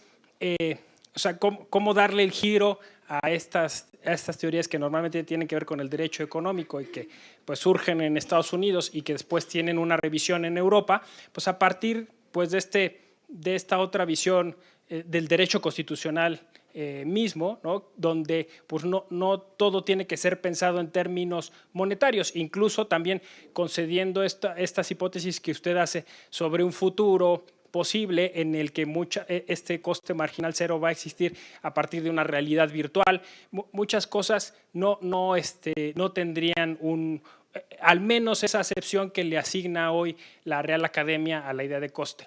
Y justo lo ejemplifico con la idea que usted dijo, vivienda digna. ¿Cuánto cuesta la dignidad y qué es la dignidad? El peligro es el baremo, porque, por ejemplo, en la península yucateca he podido estar con algunas comunidades indígenas en las que las casas, estas casas circulares, sin puertas, se comunican una con otra, viven distintas familias en una especie como de clan, y para ellos la dignidad es completamente distinta a la que nosotros tenemos. Entonces, si el baremo depende mucho de la concepción que alguien tiene sobre esos derechos o sobre esa dignidad, pues me parece un poco preocupante o al menos, diría yo, un poco desentendida de esta interculturalidad. Muchas gracias. Gracias. Bueno, sin duda alguna coincido en parte con sus reflexiones. Además, pues resulta que estoy bastante sensibilizado con la idea, dado que estoy en este momento formando parte de un proyecto entre 8 universidades, 4 europeas, 4 latinoamericanas, que se dedica a la formación de operadores transnacionales e interculturales en materia de defensa de la paz y de los derechos de la naturaleza. Por lo tanto, pero fíjese, cuando se utiliza la expresión derechos de la naturaleza, que se utiliza en la Constitución de la República de Ecuador en 2008, de una manera muy clara, con algunos matices en Bolivia, pero claramente en Ecuador, ya estamos hablando de mixtura. Por lo tanto, no podemos pensar ni que los derechos son una categoría cultural creada en Occidente. Esto es un hecho. Es decir, a usted le puede gustar o le puede disgustar, pero lo que tenemos que hacer es constatarlo. Y es una categoría cultural que a nadie se le impone. El año pasado, 4 días después de que conmemorásemos los 40 años de Constitución Española, conmemoramos los 70 años de la Declaración Universal de Derechos Humanos el 10 de diciembre de 1900. Bueno, el 10 de diciembre de 2018 conmemorábamos los 70 años. Esa declaración no ha sido impuesta a nadie, ni ha sido objetada por nadie. No ha ido ningún Estado, ni de cultura islámica, ni con un gran peso de la cultura indígena, decir esto es ajeno. Antes, al contrario, el mayor avance que conocemos en este continente en materia de preservación de la Pachamama y de la cultura indígena es la idea de los derechos de la naturaleza, que es esencialmente híbrida. ¿Por qué? Porque así como la naturaleza o Pachamama es la base de la cultura indígena, la idea de derechos, como usted mismo acaba de señalar, es occidental. ¿Por qué usted utiliza, usted no, quiero decir, la Constitución de Ecuador utiliza la expresión derechos de la naturaleza? Porque lo que dice la Constitución de Ecuador es la naturaleza o Pachamama es titular de derechos fundamentales.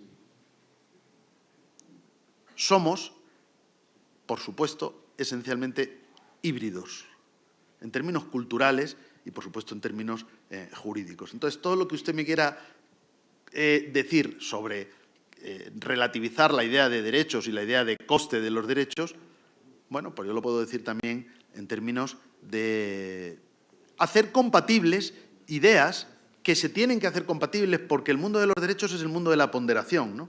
Y, por lo tanto, cuando yo puedo suscribir, es que además, sinceramente, y estoy, como le digo, trabajando ahora bastante sobre ello, no veo la incompatibilidad en sostener que el ser humano, que la persona, que el Homo sapiens, es una especie más en la naturaleza. Somos una especie, es decir, la naturaleza no nos pertenece, pertenecemos nosotros a ella. Somos un animal, racional, algunos, con suerte, pero un animal. Y, sin embargo, defender que la idea de los derechos tiene como base la dignidad. Son dos fundamentos absolutamente distintos, pero no incompatibles. Y cuando nosotros decimos, y entrando en el tema del coste económico, la preservación de los derechos de los pueblos indígenas, por supuesto que tiene un coste económico preservar esto.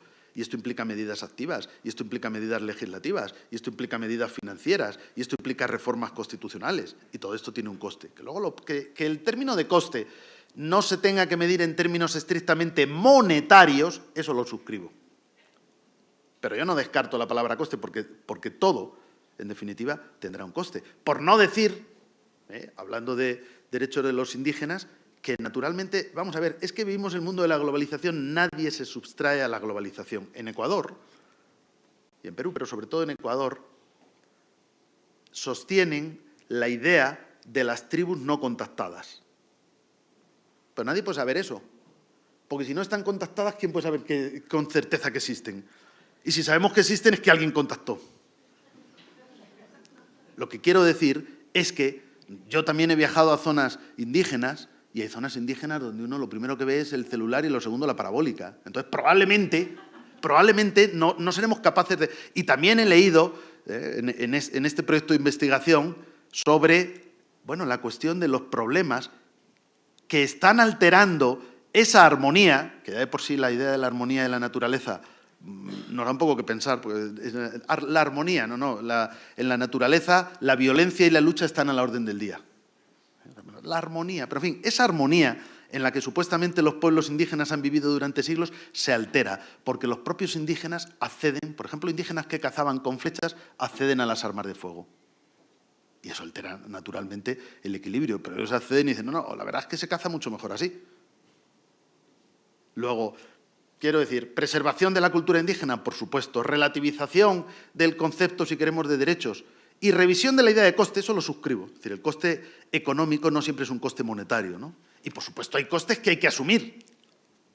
Todo eso lo suscribo. Pero, naturalmente, en un contexto... O sea, ¿por qué debemos utilizar una metodología dinámica para interpretar el concepto de derechos, pero una extraña metodología estática cuando hablamos de los derechos de los pueblos indígenas, como que esto significa que tenemos que cristalizar lo que existe y que esto no va a cambiar nunca? Esto está cambiando ya.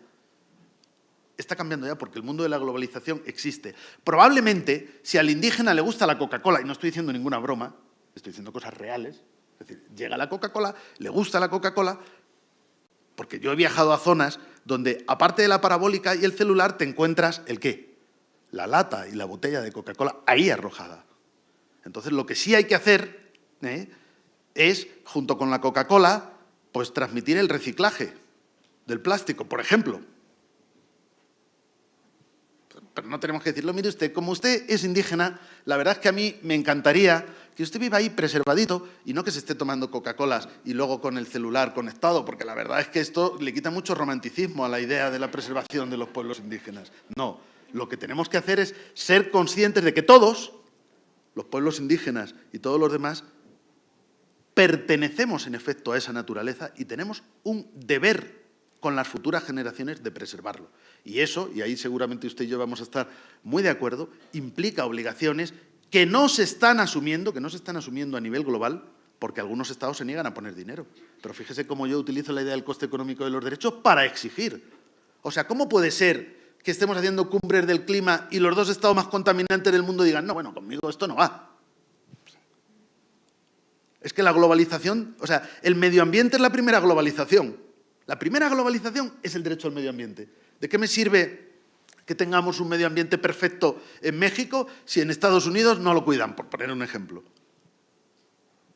El medio ambiente no pertenece a nadie. Nosotros pertenecemos en realidad a esa naturaleza, tenemos esa obligación. Y eso cuesta dinero, cuesta muchísimo dinero, porque tampoco... Lo que no hay que ser es insensible, ¿no? El pensar, no, es que esto lo hacen porque son malos y lo que quieren es contaminar. No, lo hacen porque cuesta enormes cantidades de dinero asumir un proyecto que es el que necesita nuestro planeta, para que dentro de algunos años no lo hayamos destruido por completo. Entonces, hay que asumir esas cantidades de dinero, pero son enormes cantidades de dinero y son limitaciones enormes. Por lo tanto, yo creo que coincidiríamos en una visión global y relativa, en la cual digamos, sí, vamos a establecer, vamos a revisar la idea de derechos, vamos a revisar la idea de coste, pero también vamos a ser realistas cuando hablamos de los derechos de los pueblos indígenas o de los derechos de la naturaleza o de la protección de la naturaleza, ¿no? Continúa el tema de debate.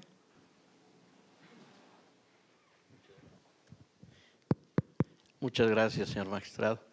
En primer lugar, quiero felicitarlo, doctor, por su excelente conferencia. Mi nombre es René Casoluengo Méndez y soy profesor investigador de la Escuela Judicial Electoral. Hace poco, un periodista, Andrés Oppenheimer, escribió una obra a la que le ha llamado Sálvese quien pueda. Entonces, entre otras ideas que ahí plasma este periodista, es el fruto de una investigación que realizaron estudiosos ingleses, en donde señalan que en el corto y mediano plazo van a desaparecer el 47% de las profesiones que conocemos actualmente. Y que, bajo esa perspectiva, quienes somos profesionistas, pues vamos a tener que reconvertirnos para poder adaptarnos a ese cambio.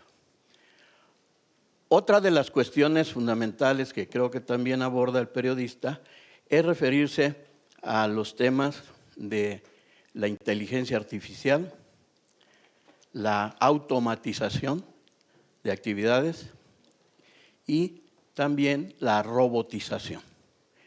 Bajo esas ideas menciona que, como fruto de posiciones de diferentes autores, se menciona que muchas personas van a ser expulsadas del sistema económico, van a ser desplazadas por la inteligencia artificial, por la robotización. Entonces, hace referencia, entre otras cuestiones, a que todas esas personas, al ser expulsadas del sistema económico, pues van a perder sus empleos y sus ingresos.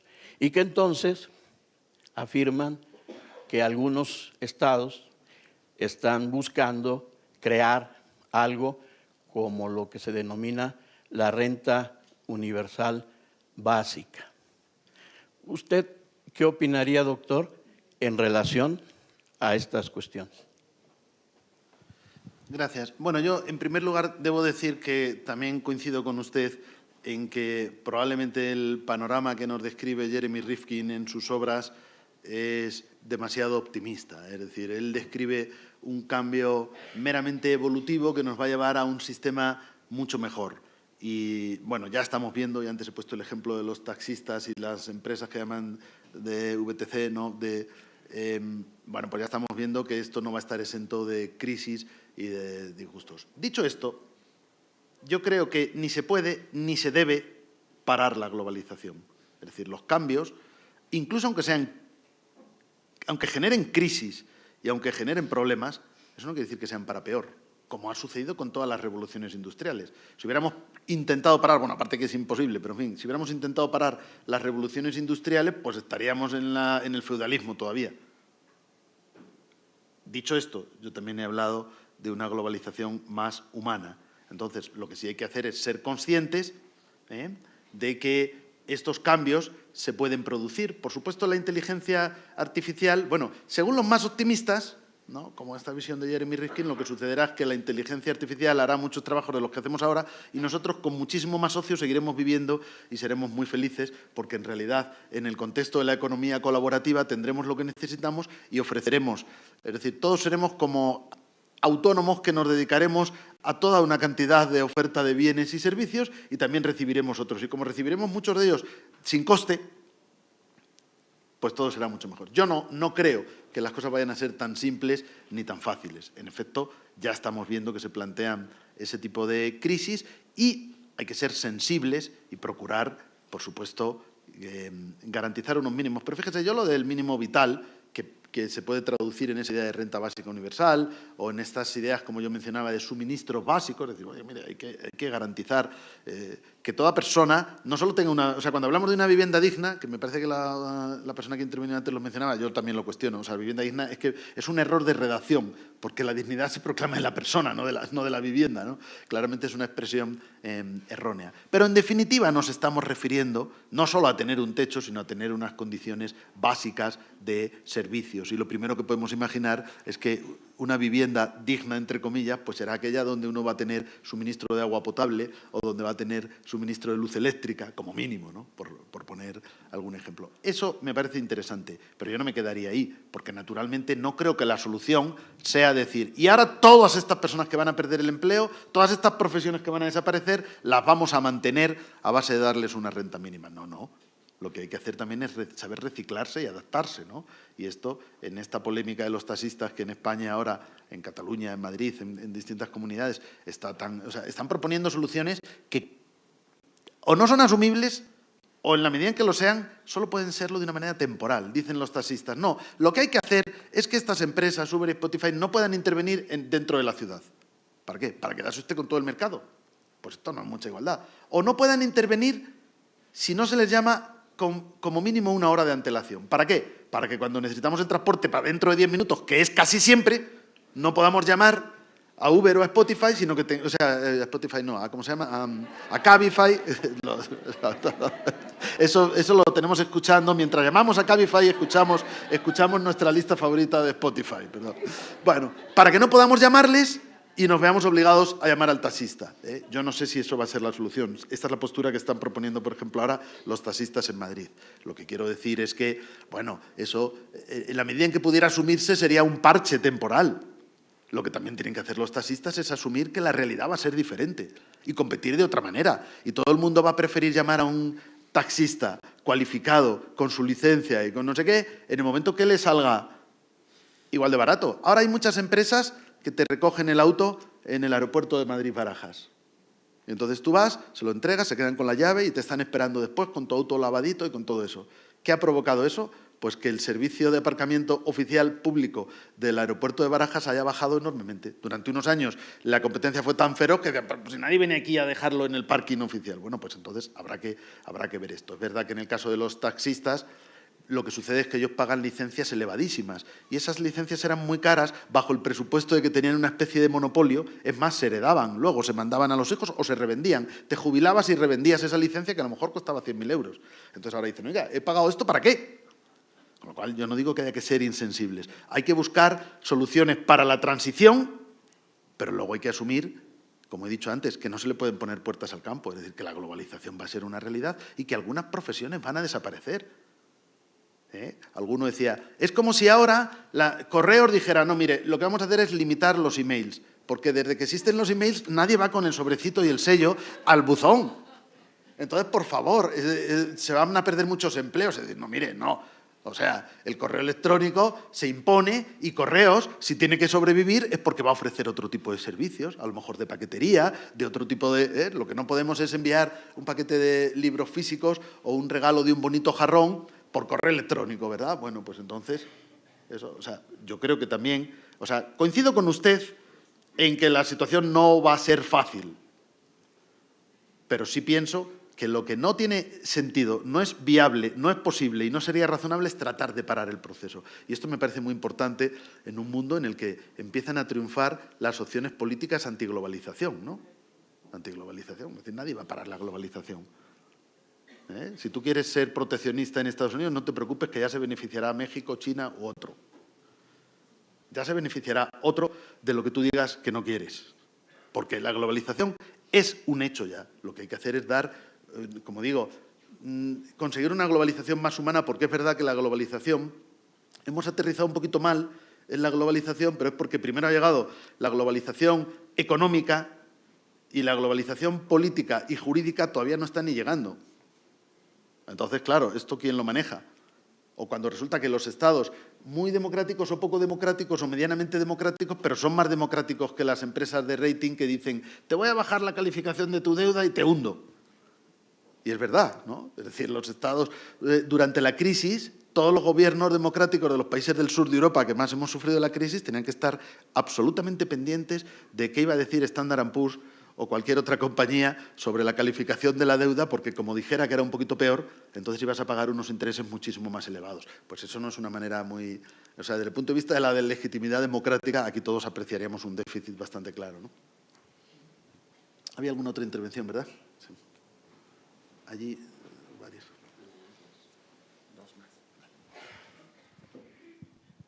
Gracias. Rafael Caballero, de la Escuela Judicial. Doctor, yo quisiera conocer su opinión a partir de un planteamiento que quisiera exponerle. Hace poco tuvimos un seminario en la Escuela Judicial en donde se discutieron algunos aspectos de la Constitución de la Ciudad de México, que es muy reciente. Y esta Constitución se ha vendido como una Constitución de vanguardia que incorpora derechos humanos modernos y demás. Y en ese seminario salió como punto de discusión el derecho al ocio, por ejemplo. Incluso se comentó a modo de chascarrillo que bueno, aquí en el tribunal sería imposible exigir el derecho al ocio, ¿no?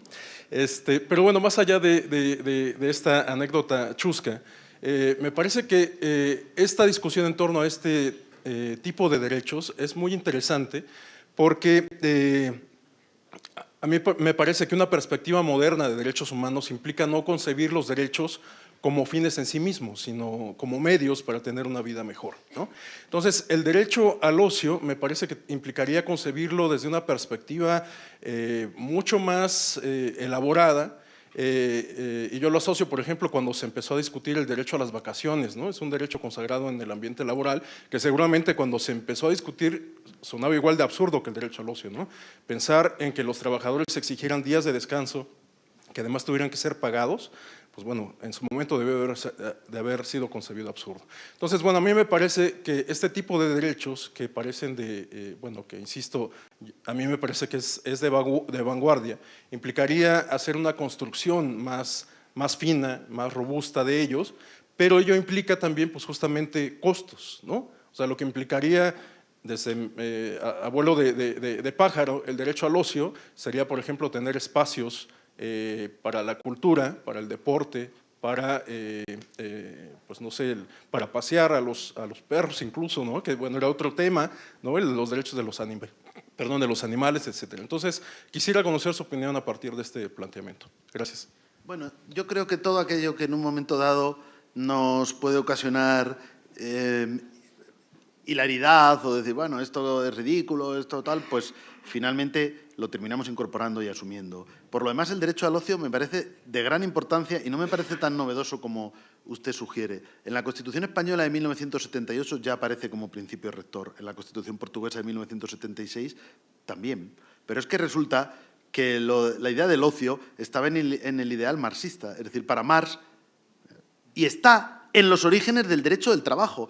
¿Cuándo nace el derecho? O sea, el derecho del trabajo, que es una de las disciplinas jurídicas más modernas, tiene apenas un siglo, nace con la imposición de horarios máximos de trabajo y salarios mínimos. Son los dos primeros pilares del derecho del trabajo y, en definitiva, nace porque, por lo mismo que estamos hablando ahora, porque encontramos que el derecho civil regula relaciones entre iguales. Si la relación entre empresario y trabajador no es una relación entre iguales, pues naturalmente hay que equilibrarla. Y para equilibrarla Y el derecho del trabajo, bueno, en Estados Unidos le costó 30 años nacer. Desde que en 1905 Lochner versus New York es una sentencia que dice, no, los estados no pueden imponer horarios máximos de trabajo, ¿cómo van a hacer eso? Eso atenta a la libertad del empresario y del trabajador de contratar libremente tantas horas de trabajo como deseen. Luego, fíjense, y ahora esto nos parecería hasta cínico, decir, bueno, es que el trabajador no contrata esto muy libremente, me parece a mí, ¿no? Lo contrata porque no tiene más remedio.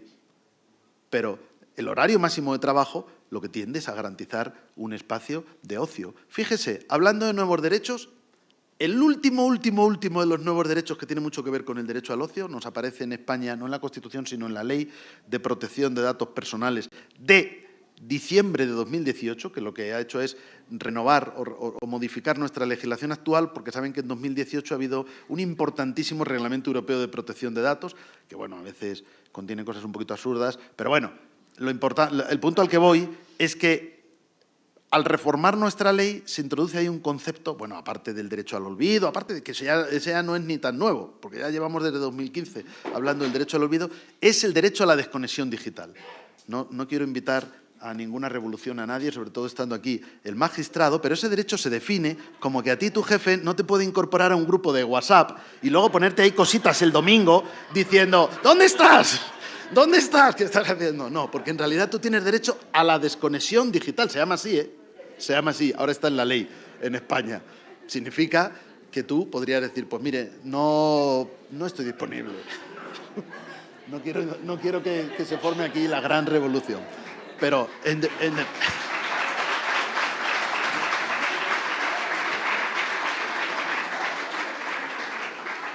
me parece que lo aprueban por unanimidad ese derecho aquí. Bueno, no estoy hablando de algo ficticio, estoy hablando de algo que ahora está en la ley orgánica en España desde diciembre. Al final, fíjense, no tanto orientado al ocio, sino orientado a la protección de datos también, ¿no? Porque es decir, oiga, yo tengo orientado más bien a la protección de la privacidad, para ser exactos, a la protección de la privacidad, ¿no? Es decir, espacios privados. Bueno, naturalmente, todo esto se puede sustituir por un contrato donde ustedes aceptan un régimen de disponibilidad absoluta, 365 días full time. Pero en circunstancias normales, bueno, pues esto. Por lo tanto, el derecho al ocio tiene un sentido, ¿no? Y las visiones más optimistas ahora hablan de que no trabajaremos, ¿no? En realidad sería recuperar aquel ideal marxista. Tal vez dentro de 50 años ni siquiera trabajamos. Y entonces, ¿ahora cuál es el problema? ¿Quién va a pagar la seguridad social de los robots? ¿No? Y no lo digo en términos irónicos, es que este es el problema real. ¿Quién va a pagar la seguridad social de los robots? No porque el robot se vaya a jubilar, sino porque pagar la seguridad social del robot es pagar la seguridad social de la persona a la que el robot va a sustituir. Yo, como digo, no sé si las cosas se producirán tan pacíficamente. Sinceramente, no deseo dejar de trabajar en este momento, pero a veces me gustaría trabajar de una manera un poquito más racional y, sobre todo, tener a lo mejor un poquito más de, pues eso, tranquilidad para pensar, para escribir, para reflexionar, para leer, ¿no? Como es lógico. Y eso, pues hasta cierto punto, parece algo razonable. Lo que sí comparto con usted es que, y creo que todo el sentido de mi conferencia de hoy va en la línea de que proclamar un derecho es facilísimo. Establecer qué significa es lo difícil. Proclamarlo es facilísimo. Podemos llenar las constituciones de derechos, como he dicho antes, a la felicidad, al ocio. Luego vamos a intentar determinar qué puede significar razonablemente como garantía de una exigencia, que es la exigencia, en este caso, pero de un espacio de privacidad, de un espacio de descanso, y en qué medida esto es susceptible de garantía. Porque, claro, si lo proclamamos y al día siguiente que lo proclamemos llega uno a decirnos que esto significa, pues en efecto, que usted tiene un derecho absoluto a descansar cuando usted quiera o como usted quiera o más allá de... No, pues no, naturalmente eso no puede significar nunca, porque siempre va a haber empleos o va a haber trabajos que van a requerir, por ejemplo, una disponibilidad determinada, etcétera, etcétera. Hay que hacer compatibles unos principios con otros. Pero, por supuesto, la idea de profundizar en ese derecho al ocio, pues me parece bastante interesante, ¿no? Buenas tardes, profesor. Antonio Cejudo, de la Escuela Judicial. Ya mencionó respecto sobre el derecho a la educación. Quisiera saber su opinión respecto al derecho a la educación a distancia, a la educación mediada por tecnologías, porque también en este aspecto pudiera parecer que da lo mismo, puede ser el mismo costo marginal de educar a uno que educar a 100, pero en realidad sí existe un costo porque al final de cuentas puede existir alguna merma de la calidad de la atención que se le puede dar al alumno. Entonces, y al mismo tiempo que para las demás que para las personas que toman la educación, es decir, de repente se vuelve ya una exigencia el saber que a la institución nos cuesta lo mismo, o sea, me tienes que aceptar, porque tengo derecho y además no va a costar porque es una conexión más, ¿no? Pero en realidad, o sea, sí existe ese costo. ¿Y cuál es su opinión respecto a esto en la educación a distancia? Gracias. Bueno, aquí, en la misma línea que hemos apuntado en otros derechos, yo creo que la enseñanza online es una realidad imparable, es el presente y es el futuro, y esto tampoco lo va a parar nadie, ¿no? Ahora, el mayor éxito en las grandes universidades en Estados Unidos son los llamados MOOC, son las siglas MOOC, que son las siglas de Massive Open Online Course, es decir, cursos online abiertos, es decir, gratuitos, masivos, pero masivos de centenares de miles de seguidores en todo el planeta. Eso, naturalmente, es muy curioso, porque volvemos a lo que he dicho antes, gratis no hay nada. Cuando usted, en el mundo de Internet, donde todo parece ser gratis, cuando algo le ofrecen gratis, una de dos, o usted está generando un beneficio a la empresa por otro lado, es decir, esta empresa lo ofrece gratis porque en el momento que esta empresa diga tengo 100.000 alumnos en este curso, le van a patrocinar por donde quiera. Es decir, van a salir otras empresas para anunciarse, le van a patrocinar por donde quiera. Y otra forma de pago, que nos pasa casi siempre desapercibida, son nuestros datos. Cuando usted llega al aeropuerto y dice Wi-Fi, o Wi-Fi, como dicen ustedes, conexión Wi-Fi, bueno, como se debe decir, claro, gratuita, free, pero es que en España decimos Wi-Fi, porque ya lo hemos castellanizado.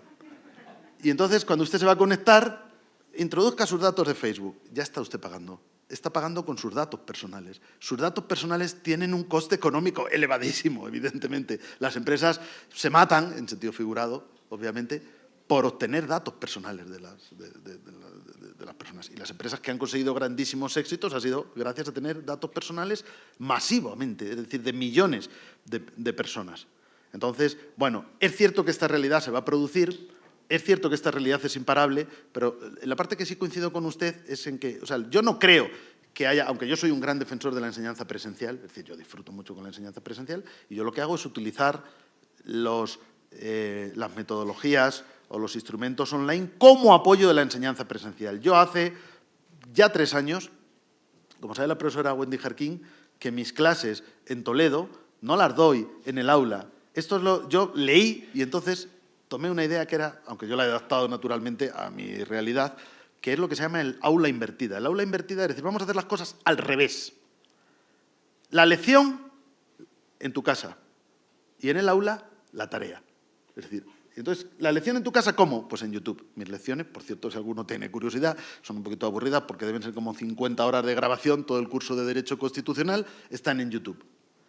El alumno, antes de entrar en clase, ya tiene que haber visto mi lección. ¿Para qué voy a ir a clase a dictar unos apuntes que no les da tiempo a copiar? Pues que los vean en su casa, si no les da tiempo a copiar, que paren, rebobinen, que hagan lo que quieran, ¿no?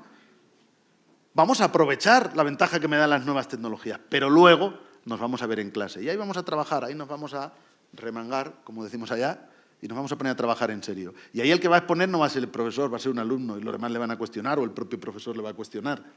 Y ahí ya vamos a debatir de otra serie de cuestiones. Entonces yo creo que las nuevas tecnologías, bien utilizadas, pueden beneficiar y pueden mejorar la calidad de la educación. Entonces, el verdadero derecho que yo creo que hay que defender no es el derecho a una enseñanza presencial o a una enseñanza online, sino a una enseñanza de calidad. Yo sé que esto, algunos me van a decir de inmediato, bueno, esto es muy subjetivo, muy relativo. Bueno, pues intentemos estandarizar cuáles son los parámetros que permiten garantizar una enseñanza de calidad. Pero también huir de las nuevas tecnologías o pensar que los cursos online van a ser necesariamente peor, no, lo que pueden es aportar. Pero yo creo mucho más en una enseñanza mixta con elementos online que vayan a servir de apoyo a esa enseñanza presencial, ¿no? Porque obviamente la posibilidad de debate, la posibilidad de intervención, la posibilidad de preguntar al profesor, de debatir, como estamos haciendo aquí ahora, esto no se puede producir igual. Se puede producir, pero nunca es igual, ¿no? En un foro puramente virtual, ¿no? Porque no existe esa cercanía, ¿no? Yo hace poco presenté un libro, fue una pena porque es que no pude estar, presenté mi libro en la Feria Internacional del Libro de Guadalajara, pero es que yo no estaba en Guadalajara, en México, estaba en Lima.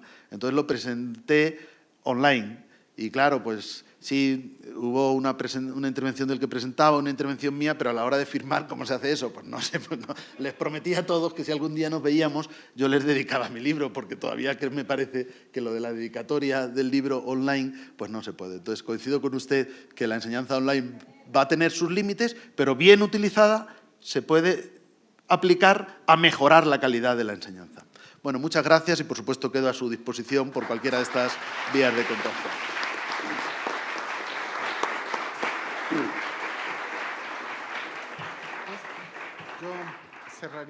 Cerraríamos la conferencia del profesor Díaz Revorio, pues entregándole el correspondiente reconocimiento y con un gran agradecimiento, mucho cariño de parte del tribunal.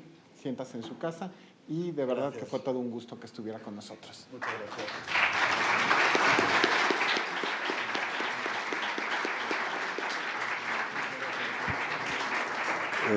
Solicitaríamos su presencia en el presidium para la fotografía oficial. Muchas gracias.